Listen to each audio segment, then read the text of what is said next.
I need that. It's vital. But what is more vital than that? Our health and vitality, of course. So what is it?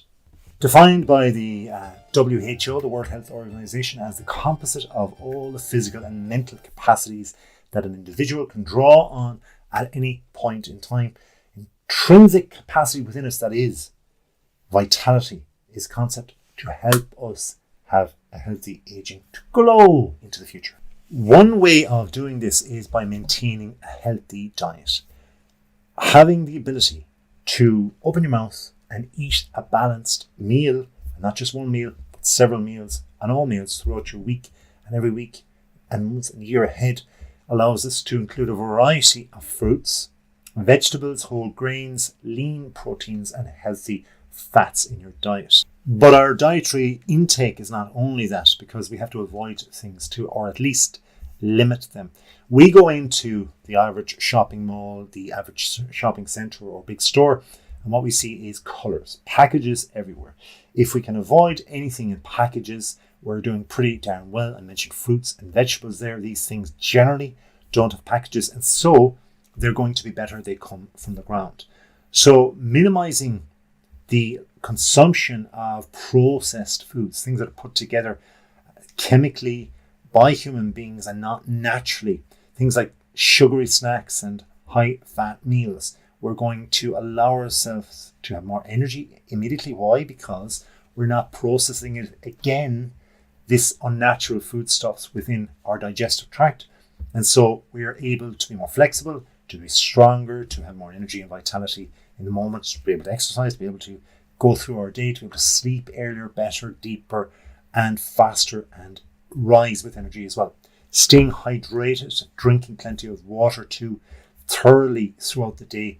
This allows us to maintain hydration. Remember, 60 to 70 and even more percent of our body needs to be calibrated via liquids into our system of water consumption. Look at the maintenance of the world, hopefully will be, and is at the very most, well, at the moment more so, is water. 70% all over the world water. We need to balance ourselves organically in that way as well.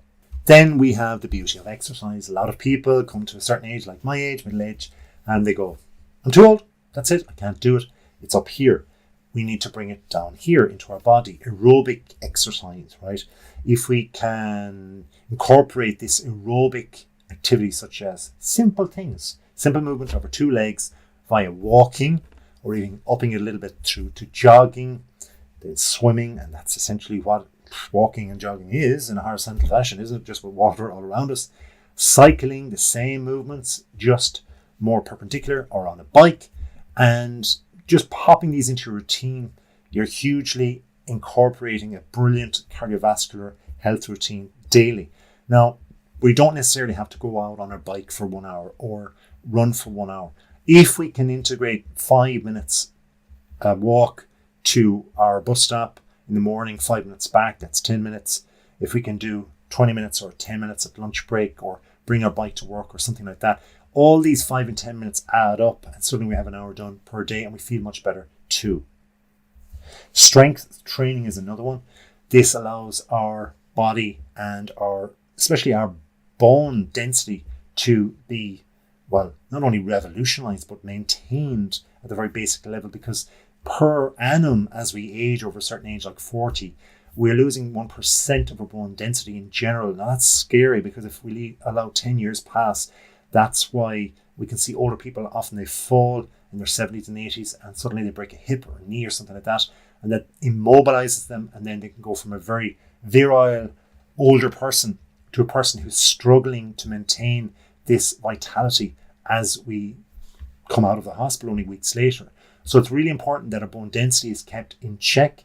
It may not feel like stylish, but it's money in the bank with regard to our health in decades to come. So by just maintaining good simple exercises such as squatting, such as biceps and tricep curls, things like that with weight training, just maintains that physique and that toneness that we need within our bodies. Flexibility and balance is often mentioned together, but I'll be honest, I prefer the two of them completely separate.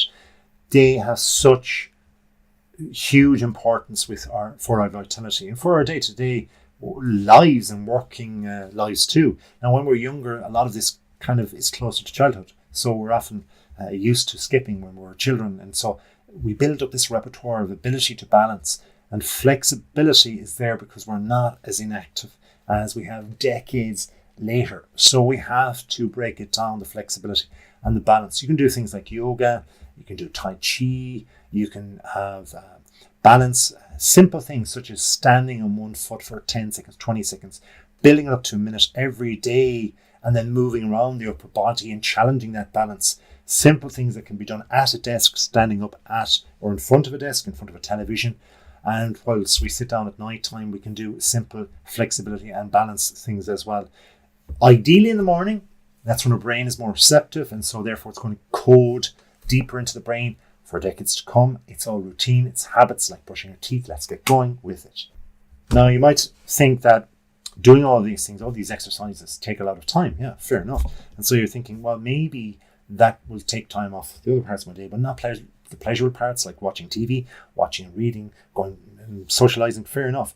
I'll let it eat into your sleep. No, please don't do that, because you need to create a relaxing environment and to maximize your sleep. There are science coming out there now with regard to how much sleep. They do say generally for the last couple of decades 6 to 8 hours, but it's more toward the 7-hour mark. So you can actually oversleep as well. Be very careful. So make your bedroom conducive to sleep.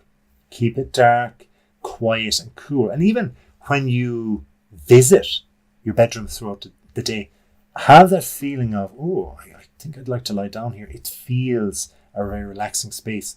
Rather than spending hours every day watching movies in it, make it not a cinema, but literally a lie down area that's just so relaxing and seductive to you to lie and sleep right now, even. Despite all of these great things, our aging will happen, time will pass, right? So you need to manage the outside stresses that are interrupting our lives, that are progressively, they may be coming via people that we can't help, such as bosses. We can help partners. We can help express ourselves better. We can help ourselves psychologically better. So we need to practice also stress reduction techniques and incorporating them into our daily lives. Deep breathing, meditation, mindfulness. There's differences between all of these, but they can be integrated together quite successfully.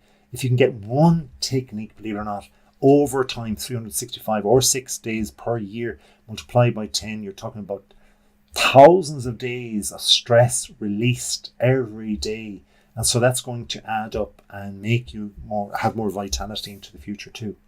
There are people in our lives that we can't get rid of, okay? This is the reality. We do try to surround ourselves with the best people, for sure. If we can get up every morning and go to bed at night, having wonderful relationships cultivated, connections that are strong, fantastic. But let's be realistic. Sometimes we have people that we just can't budge. They have to be there, and we know they will be there long term. We mightn't even like their energy as they walk in the room. We might like to walk away from them, but we have to be there, maybe through professional or personal means. But the reality is, if we can express ourselves a little bit deeper and stronger with them, not to scrutinize the relationship too much, or not to buffer it or push it into rawness or anything like that, or badness, but just stand up for yourself. Just be able to express yourself a little bit more, just to be able to look them deeper in the eye, just to be able to do little small things. Over time, people will pull back and they'll say, whoa, watch out, here you come. And there'll be a better relationship there. They'll have to adapt to it. Empathy is a big thing as well. Look at what they're going through. It's a bit of give and take. If you can give them when they're going through a tough time, hopefully they'll take it back and we can go with it, and it strengthens the relationship too. Maintain mental stimulation, so important. We're looking at the likes of Alzheimer's, dementia, huge happenings with this in the world and in research. So we have to be very careful to challenge your mind and engage in activities that stimulate your brain. Now, things like puzzles, yes, reading, learning new skills, or like taking up hobbies. Shocking yourself, pushing yourself out of your comfort zone into a place where you kind of go, look, I don't know if I'm good enough for this. Maybe it interrupts my relationship with my reputation, but so what? You're a human being. You are aging. There will be a day where you won't be able to drive. There will be a day when you won't be able to walk. So push yourself now.